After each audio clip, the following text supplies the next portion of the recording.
Growing up, I came from a family that loved to read. Early on, literature books were my obsession. I loved reading a good book.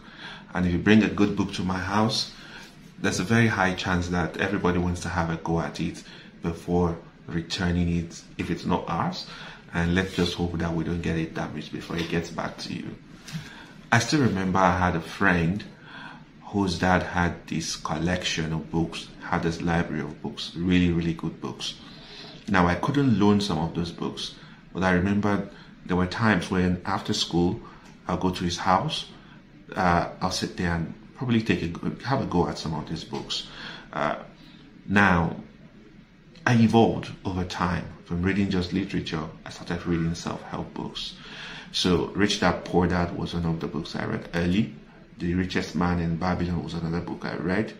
A couple of books here and there. And these books at an early age as a teenager really, really shaped my thinking and really brought out that part of me that wanted to be an entrepreneur. So even before I had my first major job, I knew that I wanted to be an entrepreneur. I always dreamed of a case where I'm going to have a group of companies, a conglomerate, and I was sleeping and the credit alerts would just be dropping in. That was at the back of my head. I remember years ago I went for an interview, right? And this was, I think, 2008. I went for an interview with a multinational, a major multinational. And in the course of the interview, right, they asked me this question. They said, what would you like to achieve in this company? Now, this is a typical interview question that comes along, right? If you had gone for an interview, you would have prepared for this question. But here's what happened. When I was asked that question, I immediately said, I'd like to buy the company. Now, note that this was not premeditated. This was not planned. This was just what came out of me. Like, it's because it's been in me. I'm like, I'm going to start companies. I'm going to own companies. I'm going to even buy companies over. So, fast forward, 2011. I was able to raise some capital. I had a wonderful idea to start a business. I was motivated. Like we say it in Nigeria, I was gingered up. I was fired up. I was like, this is going to work. And then I went for it. I spent over 2 million in setting up that business. I put everything in place. And unfortunately, that business, I'm able to get any profit out of it. It fell flat on its face. Now, if you ask me, why did it fail? I look back and I say, yes, motivation was there, but it was not good enough. I had capital, it was not good enough. I had a great idea, it was not good enough. What was missing? I did not have any form of guidance. I did not have any business knowledge. All I had was the eagerness to start a business. Now, sadly, I see many entrepreneurs doing the same today. People want to start business. They always tell you what they don't have is money. They always tell you they have this fantastic idea. And before you know, they jump right in. There are many businesses today that are not profitable, right? You see businesses today rise up and fall, rise up and shut down. It's painful to see. It's painful. And really, these problems are things that are avoidable. These mistakes are things that are avoidable. With the right kind of guidance, these are things that you could easily avoid. So I go online and I see businesses like that. I go on the streets and I see businesses like that. Are you like me? So do you think I stopped there? No. I told myself, Jonathan, you are a business illiterate. So when I wanted to launch my second business, one of the first things I did was go and seek knowledge. Now what did I do? I sought out for somebody that had knowledge in helping start up businesses. I went to him, I got trained, went further, I asked for consultancy. The money was huge, by the way. I paid it because the cost of failure, the cost of ignorance was way higher than whatever he could have charged me at the time. I paid for a retainership for a whole year. So this was like me having someone hold my hand throughout a year in business. It was not a smooth ride. It was a period of learning. It was a period of unlearning.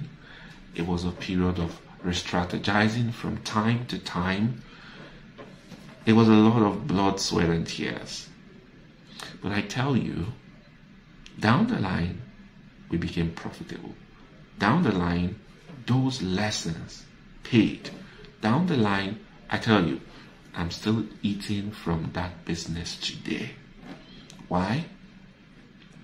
I told myself the truth, and then I took action. Now, some of you are there, and you're saying, this amount is too high to pay to learn. This amount is too big to pay to learn. This amount is too... No. I don't have money for learning. The price of ignorance will cost you much more than whatever you have to pay to learn. I lost an entire business. There are people that after losing their business, what happens? They are afraid. Some of them never dip their feet in the waters of business again. Some of them lose life savings. Some of them lose lifetime deals. Some of them are scared for life because they failed to learn.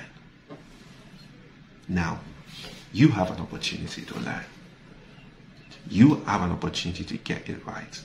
So whether you have started your business and you didn't start on the right footing, whether you started your business and you're stagnant, you're not growing, whether you started your business and you're just winging it as you go, there's help for you. Now, if you're on the other side, you want to start, you don't know how.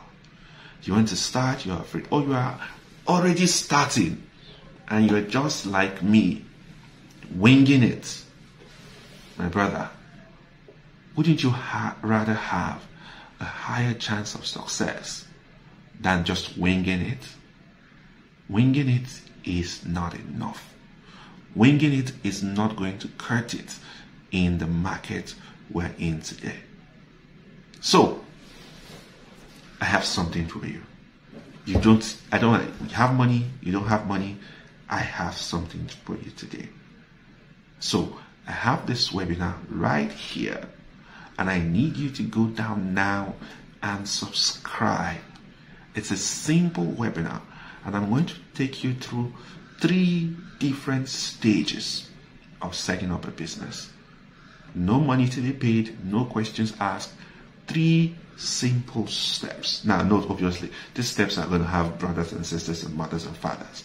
But 3 simple steps that if you take your business through, you give yourself a higher chance of succeeding. 2 things you're going to get. 1, clarity. How to go about, where to start from and where to end. 2, guidance. From my world of experience, I'm going to walk you through how to start, where to how, just even if you don't have ideas, how to generate the right ideas. Even if you don't have funds, how to generate funds. Even if you say, okay, I'm working, so I cannot do this on full time. I need something that will not take my time. I want to teach you how to moonlight. By the way, when I started, I had a job. So having a job cannot be an excuse. Okay? So this masterclass is going to be for 90 minutes only.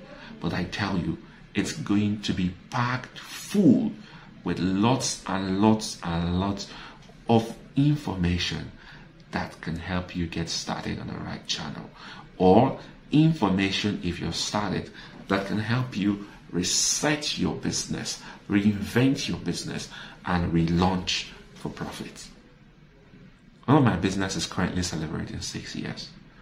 And when I look back, the amount of things we've done in those 6 years.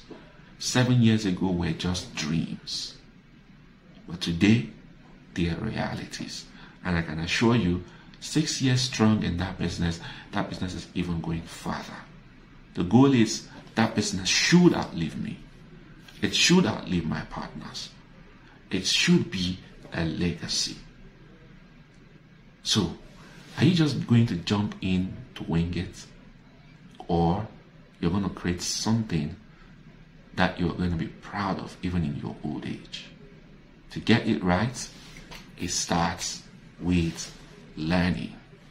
It starts with knowing the right things to do. So, take my advice. Don't fail like me. Take my advice. Don't lose money first before you know the right things to do. This is 100% free. Go down now, click the link to register, and I'll see you tomorrow, 28th of August at 8 p.m. for this masterclass.